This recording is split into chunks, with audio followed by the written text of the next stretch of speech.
Sir നമസ്കാരം. നമസ്കാരം. 2026 V D Satheesan സർക്കാർ അധികാരത്തിൽ വന്നപ്പോൾ ആദ്യം നടപ്പാക്കിയ ഒരു പദ്ധതിയാണ് സ്ത്രീകളുടെ സൗജന്യയാത്ര, പ്രിയദർശിനി സൗജന്യയാത്ര. ഈ പ്രിയദർശിനി സൗജന്യയാത്ര തുടങ്ങി നാളിതുവരെ പിന്നിടുമ്പോഴും വളരെ വിജയകരമായി തന്നെ അത് മുന്നോട്ട് പോകുന്നു.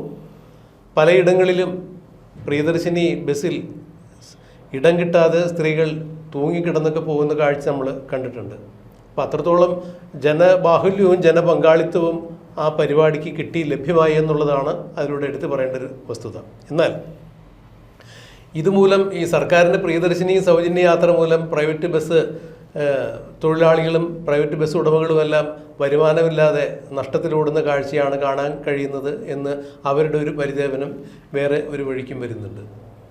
ഇവിടെ ഇപ്പോൾ UDF സർക്കാരിൻ്റെ പ്രധാന ഘടകകക്ഷിയായ മുസ്ലിം ലീഗിൽ നിന്ന് തന്നെ പ്രിയദർശിനി യാത്രയ്ക്ക് അത് യാത്ര പുനഃപരിശോധിക്കേണ്ടതാണ്, അങ്ങനെ ഒരു പദ്ധതി നടപ്പാക്കേണ്ടതുണ്ടോ എന്നൊക്കെയാണ് ഇപ്പോൾ പുറത്തു വന്നുകൊണ്ടിരിക്കുന്ന വിവരങ്ങൾ. മലപ്പുറം ജില്ലയിലെ ഒതുക്കങ്ങൽ എന്ന് പറഞ്ഞ ഒരു പഞ്ചായത്തിലെ ഒരു കൗൺസിലറാണ്, അതായത് 23-ാം വാർഡിലെ ഒരു കൗൺസിലറാണ് MK കമറുദ്ദീൻ. അദ്ദേഹമാണ് അങ്ങനെ ഒരു പ്രമേയം അവിടെ അവതരിപ്പിച്ചിരിക്കുന്നത് ഒതുക്കങ്ങൽ പഞ്ചായത്തിൽ. അതായത് പ്രിയദർശിനി സൗജന്യ യാത്ര വലിയ ഗുണഫലമുള്ള ഒന്ന് തന്നെയാണ്, പക്ഷേ അനർഹരായ പലർക്കും അതിൻ്റെ ആനുകൂല്യങ്ങൾ കിട്ടുന്നുണ്ട്, അവരത് പങ്കുപറ്റുന്നുണ്ട്.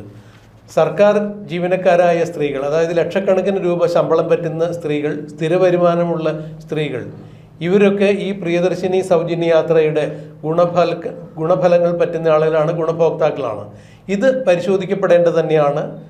സർക്കാർ ജീവനക്കാരായ സ്ത്രീകൾ, സ്ഥിര വരുമാനമുള്ള സ്ത്രീകൾ, സാമ്പത്തിക ശേഷിയുള്ള സ്ത്രീകളൊക്കെ ഈ സൗജന്യ യാത്രാ പദ്ധതിയിൽ നിന്നും ഒഴിവാക്കണം എന്ന് തന്നെയാണ് മുസ്ലിം ലീഗിൻ്റെ ഒതുക്കങ്ങൽ പഞ്ചായത്തിലെ 23-ാം വാർഡ് മെമ്പറായ MK കമറുദ്ദീൻ അവതരിപ്പിച്ച ഈ പ്രമേയത്തിൽ ആവശ്യപ്പെടുന്നത്. UDF സർക്കാരിൻ്റെ UDFിലെ പ്രധാന ഘടകകക്ഷിയായ മുസ്ലിം ലീഗ് ഭരിക്കുന്ന പഞ്ചായത്താണ് മലപ്പുറത്തെ ഒതുക്കങ്ങൽ പഞ്ചായത്ത്. അതായത് മുസ്ലിം ലീഗിൽ നിന്ന് തന്നെ പ്രിയദർശിനി യാത്രയ്ക്ക് അനുകൂലമല്ലാത്ത, അല്ലെങ്കിൽ അതിൽ ചില പിശകുകൾ പറ്റിയിട്ടുണ്ട് എന്ന തരത്തിലുള്ള ചില പരാമർശങ്ങൾ ഉയർന്നു വന്നിരിക്കുന്നു. ഇത് പുനഃപരിശോധിക്കേണ്ടതാണ്. പ്രിയദർശിനി യാത്ര നിർത്താൻ പറയുന്നില്ല, പക്ഷേ ഇതിൽ ഇങ്ങനെയുള്ള ചില ക്രമക്കേടുകൾ അതിൽ സംഭവിക്കുന്നുണ്ട്, തിരുത്തണം, പുനഃപരിശോധിക്കണം, വീണ്ടും തെറ്റുകുറ്റങ്ങൾ പരിഹരിച്ച് നടപ്പാക്കണം എന്നാണ് പ്രമേയത്തിലൂടെ ആവശ്യപ്പെടുന്നത്. അത് എങ്ങനെയാണ്, ഏത് രീതിയിൽ പ്രാവർത്തികമാക്കാൻ പറ്റും, ആരൊക്കെയാണ് ജോലിക്കാർ, ആരൊക്കെയാണ് സാമ്പത്തിക വരുമാനമുള്ളവർ എന്നൊക്കെ എങ്ങനെ കണ്ടെത്തും, എങ്ങനെ ഉറപ്പുവരുത്തും എന്നൊക്കെ ഉള്ളത് വേറെ പ്രായോഗികമായ വശങ്ങളാണ്. എങ്ങനെയാണ് രാജ്മോഹൻ സാർ ഇതിനെ നോക്കിക്കാണുന്നത്? പ്രതിഭ, ഇത് നമുക്കും എല്ലാവർക്കും തോന്നുന്നൊരു കാര്യമാണ്. കൂടുതൽ വരുമാനമുള്ള, നല്ല വരുമാനമുള്ള സ്ത്രീകൾക്ക് ഈ സൗജന്യം ആവശ്യമാണോ, അവരർഹിക്കുന്നുണ്ടോ ഇല്ലയോ എന്നുള്ളത്. അവിടെ പ്രശ്നം അവിടെ തീർന്നു. മറിച്ച് ഗവൺമെൻറ്റിൻ്റെ ഇത്തരം എല്ലാ സബ്സിഡൈസ്ഡ് സ്കീമുകളും അനർഹർ കയറിക്കൂടും. റേഷൻ കാർഡിലാണ് കയറിക്കൂടും. പള്ളിക്കൂടത്തിൽ പോകുന്ന ലക്ഷോപലക്ഷം കുട്ടികൾക്ക് കൺസെഷനുണ്ട്, ST ആയിട്ടുണ്ട്, മറ്റേ ഇതുമായിട്ടുണ്ട്. IAS ഉദ്യോഗസ്ഥൻ്റെ മകനോ മകളോ യാത്ര ചെയ്യുന്നെങ്കിൽ, അല്ലെങ്കിൽ ഏറ്റവും കൂടുതൽ പ്രാക്ടീസുള്ള ഡോക്ടറുടെ മകനോ മകളോ യാത്ര ചെയ്യുന്നെങ്കിൽ അവർക്കും ഈ കൺസെഷൻ, KSRTC ഉൾപ്പെടെയുള്ള ബസ്സുകളിൽ കൺസെഷനും പ്രൈവറ്റ് ബസ്സുകളിൽ STയും കിട്ടും. ഇതെല്ലാവരും അനുഭവിച്ചുകൊണ്ടിരിക്കുന്ന ചില ബെനിഫിറ്റ്സാണ്. ഇത് വളരെ എങ്ങനെ സ്ത്രീകളെ തരംതിരിക്കും എന്നുള്ള വലിയ പ്രശ്നമുണ്ട്. വരുമാനമുള്ളവർ അല്ലാത്തവർ ആര് തീരുമാനിക്കും? ഇവിടെ GST പോലും, അല്ലെങ്കിൽ മറ്റ് ഇൻകം ടാക്സ് പോലും കൃത്യമായിട്ട് വരുമാനം നോക്കി കളക്ട് ചെയ്യാൻ സർക്കാരിനെ കൊണ്ട് പറ്റുന്നില്ല, ഒരു സത്യം. ഒന്നാമത്തെ കാര്യം. രണ്ടാമത്തെ കാര്യം, ഇങ്ങനെ നമുക്ക് വേർതിരിക്കാൻ പറ്റുന്നില്ലെങ്കിൽ ഇതാകപ്പാടെ അലുകുലിതാവുകയും ചെയ്യും. വേർതിരിക്കാനുള്ളൊരു സംവിധാനം കൂടെ എങ്ങനെ ഈ സ്ത്രീകളുടെ വരുമാനത്തെ അവരുടെ ഡിക്ലറേഷൻ മേടിക്കണോ, എന്താ വേണ്ടേ, ഇവരുടെ എല്ലാം കാർഡ്. ഇപ്പോൾ വീണ്ടും ഇരട്ടിപ്പണി ഇവിടെ കണ്ടക്ടർക്ക് പിന്നെ ഉണ്ടാകുകയാണ്. ഇപ്പോൾ പൂജ്യത്തിൻ്റെ ടിക്കറ്റ് മാത്രം അടിച്ചു കൊടുത്താൽ മതി, വേറെ തിരിക്കാൻ നിന്നാൽ അത് പരിശോധിക്കാൻ. സാർ, അത് പ്രാവർത്തികമാക്കാൻ ഇപ്പോൾ സാർ പറഞ്ഞ വലിയൊരു കാര്യം തന്നെയാണ്. കാരണം നമ്മൾ വിദ്യാർത്ഥികൾക്ക് കൺസെഷൻ കാർഡ് അനുവദിക്കണമെന്നുണ്ടെങ്കിൽ KSRTCക്ക് അവർ നമ്മൾ സ്കൂൾ അധികൃതർ ഉൾപ്പെടെയുള്ള നമ്മളുടെ ഡീറ്റെയിൽ ഫോമാണ് സ്റ്റുഡൻ്റ് മാത്രം അറിഞ്ഞാൽ മതി. അതെ. അപ്പോൾ പക്ഷേ ഇവിടെ ഇതുപോലെ തന്നെ സ്ത്രീ സൗജന്യ യാത്രക്കാർക്ക് ഒരു പാസ് കൊടുക്കുക, ആ പാസ് കിട്ടണം എന്നുണ്ടെങ്കിൽ ഇവർ സാക്ഷ്യപ്പെടുത്തിയ ശമ്പളത്തിൻ്റെ ഡീറ്റെയിൽ എവിടെ ജോലി ചെയ്യുന്നു എന്നിങ്ങനെയുള്ള കാര്യങ്ങളൊക്കെ വളരെ വിശദമായി സാക്ഷ്യപ്പെടുത്തിയതിന് ശേഷം ആ സാക്ഷ്യപത്രത്തിൻ്റെ അടിസ്ഥാനത്തിൽ ഇവർ അർഹരാണ്, സൗജന്യ യാത്രയ്ക്ക് അർഹരാണെങ്കിൽ ഒരു പാസ് ഇവർക്ക് കൊടുക്കുക. ആ പാസ് കണ്ടക്ടറെ കാണിച്ചു കഴിഞ്ഞാൽ തീർച്ചയായിട്ടും ഈ പ്രശ്നം പരിഹരിക്കാവുന്ന കാര്യമാണ്. പക്ഷേ ഇത് എങ്ങനെ പ്രാവർത്തികമാക്കാൻ പറ്റും എന്നുള്ളത്, ഏത് രീതിയിൽ ആരൊക്കെയാണ്, എങ്ങനെയുള്ള ജോലിക്കാരാണ് എന്നുള്ളതൊക്കെ ആര് സാക്ഷ്യപ്പെടുത്തും, ആരുടെ സർട്ടിഫിക്കറ്റ് എവിടെയാണ് കൊടുക്കേണ്ടത്, ഇത്തരം നൂലാമാലകൾക്ക് സ്ത്രീകൾ നിൽക്കുമോ, അല്ലെങ്കിൽ സൗജന്യ യാത്ര ഏർപ്പാടാക്കിയിട്ട് ഞങ്ങളുടെ വോട്ട് കിട്ടി ചോദിച്ച് വന്നതിന് ശേഷം പിന്നീട് ഞങ്ങൾ ഈ വണ്ടിയിൽ സൗജന്യ യാത്ര കിട്ടുന്നതിന് വേണ്ടി കണ്ട ഓഫീസുകളൊക്കെ കയറി ഇറങ്ങി നടക്കേണ്ട അവസ്ഥയിലേക്ക് കാര്യങ്ങൾ മാറുകയാണോ എന്നുള്ള പ്രതിഷേധങ്ങളൊക്കെ ഇതിന് പുറമെ വരാനുള്ള സാധ്യതകൾ വളരെ കൂടുതൽ തന്നെയാണ്. പക്ഷേ ഒരു കാര്യം ഉറപ്പാണ്, അതായത് വരുമാനമുള്ള സ്ത്രീകൾ, സ്ഥിര വരുമാനമുള്ള നല്ല വരുമാനമുള്ള സ്ത്രീകൾ ഈ സൗജന്യ യാത്ര അനുവദിക്കപ്പെട്ടിരിക്കുന്നത് താരതമ്യേന കുറഞ്ഞ വരുമാനമുള്ള സ്ത്രീകൾക്കാണ് എന്നുള്ള കാര്യം മനസ്സിലാക്കി നല്ല ജോലിയും നല്ല ശമ്പളവും വാങ്ങിക്കുന്ന സ്ത്രീകൾ സൗജന്യ യാത്ര മനഃപൂർവ്വം അവരുപേക്ഷിക്കുക എന്നുള്ളതാണ് ഇതിൽ സ്വീകാര്യമായൊരു നടപടിയാണെന്നാണ് എനിക്ക് തോന്നുന്നത്. അല്ല, അവിടെ ഇപ്പോൾ നമുക്കിതിൻ്റെ 100 ഉദാഹരണങ്ങളുണ്ട്. ഇപ്പോൾ നമ്മൾ ആദ്യം റേഷൻ കാർഡ് ഇഷ്യൂ ചെയ്യുന്നത്, ഇതേ പരിശോധന നടത്തിയില്ല റേഷൻ കാർഡ് ഇഷ്യൂ ചെയ്യുന്നത്. അതെ, അപ്പോഴും ലക്ഷക്കണക്കിന് റേഷൻ കാർഡ് വരുമാനത്തിൻ്റെ കണക്കുകളെല്ലാം തെറ്റിച്ചുകൊണ്ട് ആൾക്കാർ മേടിച്ചുകൊണ്ട് പോവുക. അതെ, അങ്ങനെ ഒരു സംസ്ഥാനമാണ് നമ്മുടേത്. അല്ലേ എൻ്റെ രാജ്യം ലോകം മുഴുവൻ അങ്ങനെ തന്നെയാണ്. അപ്പോൾ ഈ ഇത് കിട്ടുമ്പോൾ എന്ത് ചെയ്യും? പിന്നെ കുക്കിംഗ് ഗ്യാസ് എടുത്തു, ഡൊമസ്റ്റിക്കും ഉണ്ട്, ഇതുമുണ്ട്. അപ്പോൾ ഡൊമസ്റ്റിക്ക് ആർക്കും എല്ലാവർക്കും ഒരേ രീതി കൊടുക്കുക, കൺസെഷൻ റേറ്റ് കൊടുത്തുകൊണ്ടിരിക്കുകയാണ്. ആ നഷ്ടം ആരാ സഹിക്കുന്നത്? ഞാനും നിങ്ങളും തന്നെ സഹിക്കുന്നത്. പക്ഷേ ഗവൺമെൻറ് ഓഫ് ഇന്ത്യയുടെ കണക്കിൽ പെട്രോളിയം കമ്പനികൾക്ക് നഷ്ടമുള്ള പരിപാടിയാണത് ഡൊമസ്റ്റിക്. അത് അവർ വേണേൽ അതിൻ്റെ സെയിലിൽ കുറയ്ക്കാൻ വരെ നോക്കും. അവിടെ ഒരു ക്ലാസിഫിക്കേഷൻ നടക്കുന്നില്ല, അവിടെ ഒരു ക്ലാസിഫിക്കേഷൻ. അപ്പോൾ അങ്ങനെ സർക്കാരുമായി ബന്ധപ്പെട്ട സബ്സിഡൈസ്ഡ് ആയിട്ടുള്ള സ്കീമുകളിൽ ഇങ്ങനെ ഒത്തിരി കോൺട്രഡിക്ഷൻസ് ഉണ്ടാകും. നമുക്ക് ആർക്കും യുക്തി തോന്നാം. പിന്നെ ചെയ്യാവുന്നൊരു കാര്യം, ചില പ്രൈവറ്റ് സെക്ടറിൽ ചെയ്യുന്ന പോലെ ചില ഹോട്ടലുകളിലും മറ്റു ചില കടകളിലുമൊക്കെ ഒരു ഭണ്ഡാരപ്പെട്ടി വെച്ചേക്കും. അമ്പലത്തിൻ്റെയോ ദൈവത്തിൻ്റെയോ എല്ലാ KSRTC ബസ്സിലും എന്തെങ്കിലും ഇട്ടിട്ട് പോകാൻ തയ്യാറുള്ള പെൺകുട്ടികളുണ്ട്. ഇട്ടിട്ട് ചിലപ്പോൾ പോകും. അതൊരു പരീക്ഷിക്കാവുന്ന മാർഗ്ഗമുള്ളൂ. കാരണം ഇവിടെ പരീക്ഷിച്ച് പലരും ജയിച്ചുകൊണ്ടിരിക്കുന്നതാണ്. പല ഹോട്ടലുകാരും അവരുടെ മുമ്പിൽ ഭണ്ഡാരപ്പെട്ടിയുണ്ട്, അവർ അതിനാണോ ഉപയോഗിക്കുന്നതെന്ന് പോലും ആരും അന്വേഷിക്കുന്നില്ല. ഈ നേർച്ച ഇടാനാണോ, പളനി കൊണ്ടുപോകാനാണോ, വേളാങ്കണ്ണി കൊണ്ടുപോകാനാണോ അവർ അവിടെ കൊണ്ടുപോകുന്നുണ്ടോയെന്ന് പോലും ആലോചിക്കുന്നില്ല. എന്നാൽ പോലും ചെയ്യുന്നുണ്ട്. അങ്ങനെ ഒരു മനസ്സുള്ള മനുഷ്യരും കൂടിയാണ് നമ്മൾ. അവരെ അങ്ങനെ ആക്കിയെടുക്കണ രാഷ്ട്രീയ നേതൃത്വം തയ്യാറാണ്. ഇതിലെ ഒരു പ്രശ്നം എന്ന് പറഞ്ഞാൽ ഇതിൽ പ്യൂർലി പൊളിറ്റിക്കലാണ്. മുസ്ലിം ലീഗിൻ്റെ ആളെ പറഞ്ഞു, അയാൾ ഇങ്ങനെ പറഞ്ഞു പ്രൈവറ്റ് ബിസിനസ്സുകാർക്ക് നഷ്ടം ഉണ്ടാകുന്നു. ഈ ഇത് നഷ്ടം ഉണ്ടാകില്ല. ഓരോ സംഭവം എടുക്കുമ്പോൾ റേഷൻ കടയിൽ നിന്ന് അരി കൊടുക്കുന്നുണ്ട്, അരിക്കച്ചവടം നഷ്ടം ഉണ്ടാകുമെന്ന് പറഞ്ഞാൽ ശരിയല്ലേ? സപ്ലൈകോ ഇന്ന് കുറഞ്ഞ വിലയ്ക്ക് പലവ്യഞ്ജനവും മറ്റു സാധനങ്ങൾ, സോപ്പ്, ഈപ്പ്, കണ്ണാടിയൊക്കെ കൊടുക്കുമ്പോൾ അത് മറ്റൊരു കച്ചവടക്കാർക്ക് നഷ്ടം ഉണ്ടാകുമെന്ന് പറഞ്ഞാൽ ആ വാദത്തിൽ അർഹമില്ല. 2 തരത്തിലൊരു കാര്യം നടക്കുന്നുണ്ട് സാർ. അതിപ്പോൾ നമ്മൾ റേഷൻ കടകൾ വഴി നടപ്പാക്കുന്ന പല ധാന്യങ്ങളും അല്ലെങ്കിൽ പല ഈ കൺസ്യൂമബിൾ ഐറ്റംസ് അത് വാങ്ങി കഴിക്കാൻ പറ്റാത്ത ആളുകൾ, അവർക്ക് വേണമെന്നുണ്ടെങ്കിൽ കുറേ കൂടി നിലവാരമുള്ള ഭക്ഷ്യപദാർത്ഥങ്ങൾ വാങ്ങി കഴിക്കാം പൈസ ഉള്ളവർക്ക്.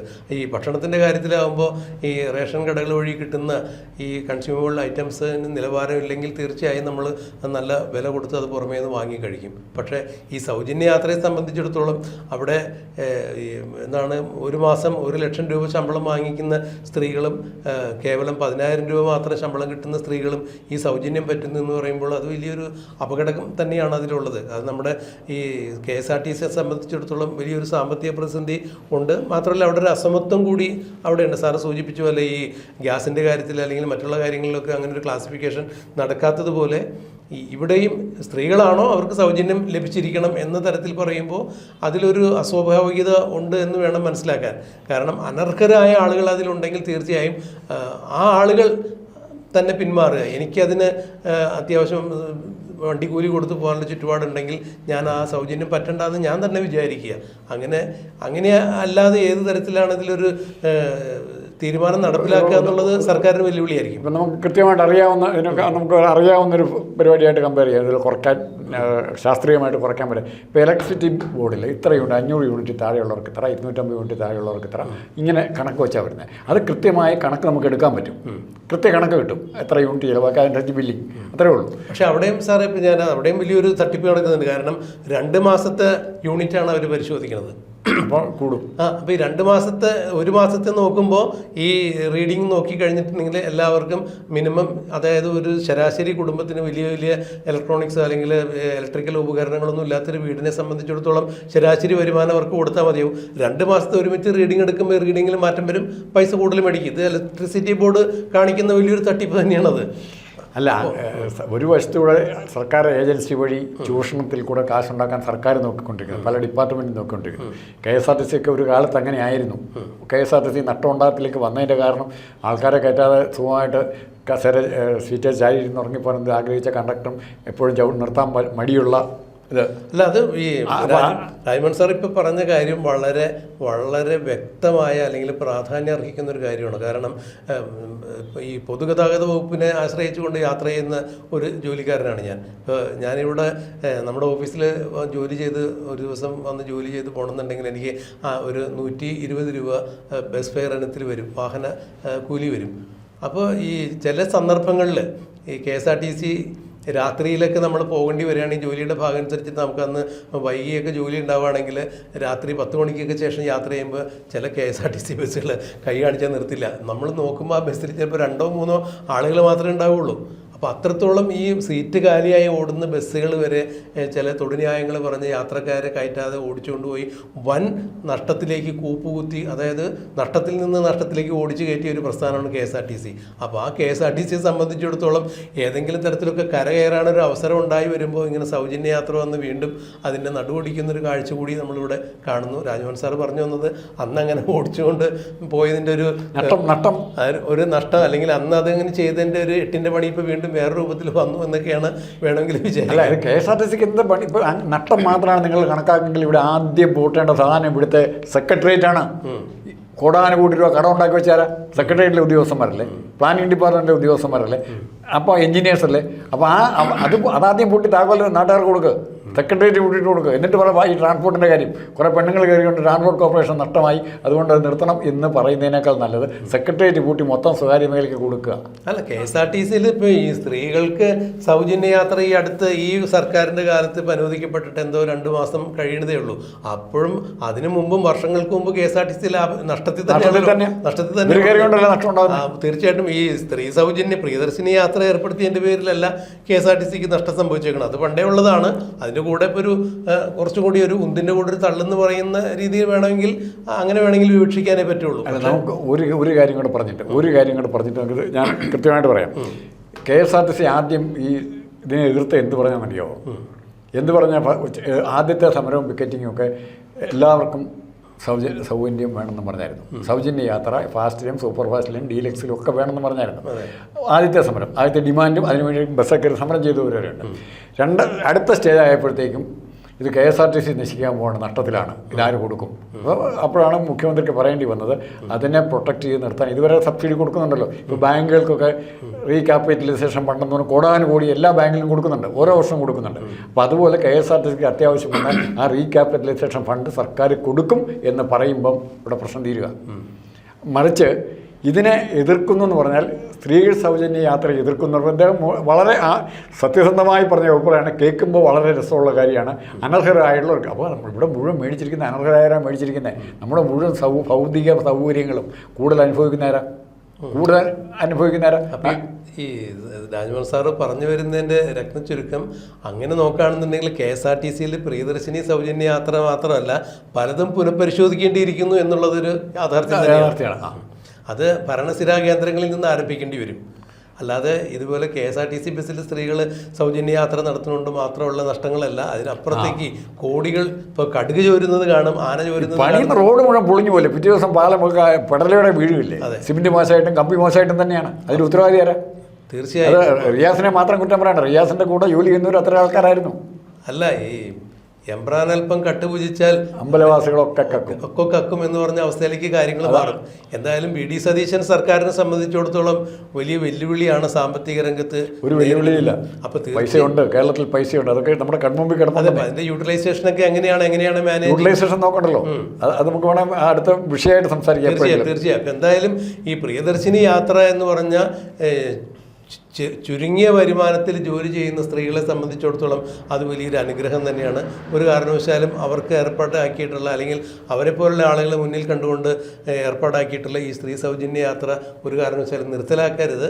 പക്ഷേ അനർഹരായിട്ടുള്ള ആളുകൾ ഇത് ഈ സൗജന്യം പറ്റുന്നുണ്ടെങ്കിൽ അത് തിരിച്ചറിഞ്ഞ് അവർ തന്നെ പിന്മാറുകയോ അല്ലെങ്കിൽ അതിന് ഏതെങ്കിലും തരത്തിലൊരു മാർഗം കണ്ടെത്തുകയാണ് വേണ്ടത്. ഒരു കാരണവശാലും ഇപ്പോൾ താഴ്ന്ന വരുമാനക്കാരായ സ്ത്രീകൾക്ക് ഗുണപരമായ ഒരു മാറ്റം മാറ്റം ഉണ്ടാക്കുന്ന ഈ സ്ത്രീ സൗജന്യ യാത്ര, പ്രിയദർശിനി യാത്ര സർക്കാർ നിർത്തലാക്കാതിരിക്കട്ടെ. എന്തായാലും ഈ മുസ്ലിം ലീഗ് കൊണ്ടുവന്ന പ്രമേയത്തെ നമുക്ക് വിമർശിച്ച് തള്ളിക്കളയുന്നില്ല, അതിൽ വസ്തുതകളുണ്ട്.